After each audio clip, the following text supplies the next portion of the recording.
Middle School, and welcome to the Crow's Nest. I'm Chloe. And I'm Brooklyn, and today is Friday, February 1st, 2019.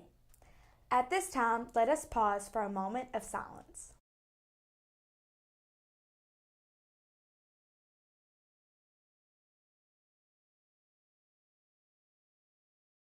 Please stand for the Pledge of Allegiance. Attention, salute, pledge. I pledge allegiance to the flag of the United States of America and to the republic for which it stands, one nation under God, indivisible, with liberty and justice for all.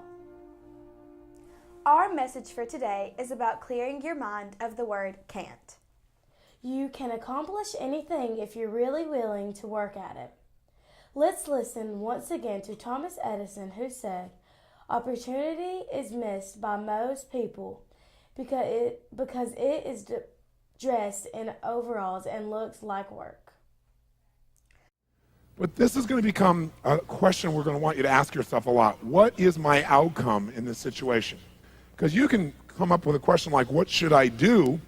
And you're going to end up with a long list. But as you do all these things, what will happen is you can cross everything off your list and still be unfulfilled and not really achieve anything that matters.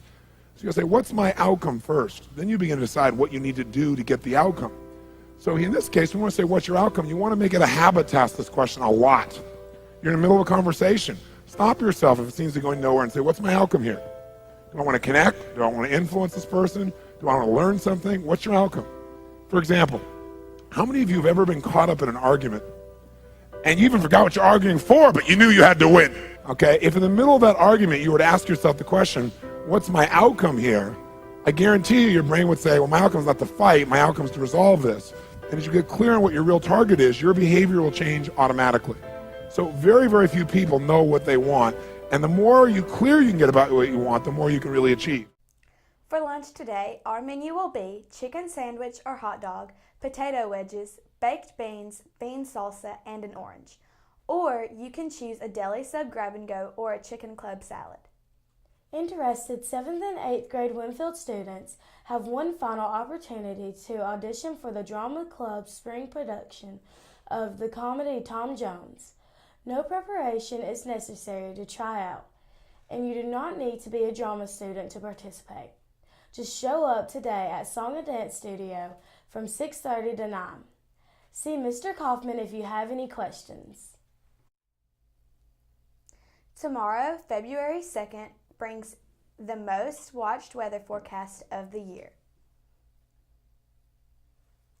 and the only one led by a rodent. Yes, it's Groundhog Day.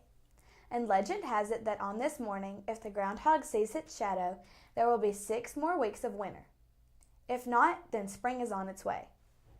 Check out the forecast of Punxsutawney Phil when you get up tomorrow. February is home to one of the most important holidays of the year not to forget, Groundhog Day. If you live outside of Canmerica, then you might not know what a groundhog is, so here you go. This is a groundhog. They're basically giant grumpy squirrels who dig burrows underground. Burrows large enough, in fact, to occasionally make their comfy home a structural hazard to your comfy home. This explains the first half of their name. The second half is because they're kind of fat, though unlike their fellow Canmericans, when winter arrives they need their excess weight to go into hibernation. The story of the holiday is that on February 2nd, the wise groundhogs wake from hibernation to peek out of their burrow and look at the world. If they see their shadow, they go back inside, which predicts 6 more weeks of winter. If they don't, then spring will come early. The holiday started in the 1800s as a Pennsylvania Dutch custom of weather prediction and today is celebrated in Canada and 49 of the 50 states, the exception being Alaska, which in 2009 decided to forego Groundhog Day in favor of Marmot Day. Outside of Alaska, many groundhogs contend with each other to be the king of seasonal weather prediction, their main weapon in this war being their delightful names, such as Queen Charlotte and Sir Walter Raleigh in North Carolina, Shubenacadie Sam of Nova Scotia, Staten Island Chuck from New York, French Creek Freddy in West Virginia, and Gus from Athens, Georgia, though this last groundhog is somewhat overshadowed by his neighbor, General Beauregard Lee, who one must assume has stylish facial hair and fans himself on the veranda of his plantation home while drinking mint julep and pining for the day when the South will rise again. 1,000 miles north of the General, Wharton Willie is the Groundhog King of Canada who throws an annual party to help him stay on top and make sure that the people keep building epic statues of him.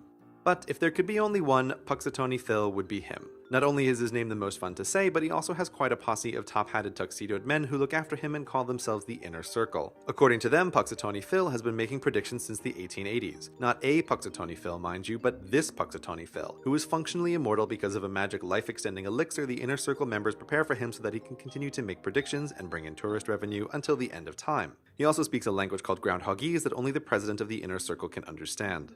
If you think that Groundhog Day is a dumb, pointless holiday, then there are two things you should consider. First, you have no sense of fun. And second, you better be careful on Groundhog Day, because in addition to their weather-predicting day jobs, these groundhogs also have the magic power to trap you in an infinite time loop until you learn to be less of a jerk. Happy Groundhog Day! The Crow's Nest would like to wish a very happy birthday today to Abby Alexander. Also celebrating on Sunday will be Jasmine Ramirez. Enjoy your special day. That's the view from the Crow's Nest. Have an amazing weekend.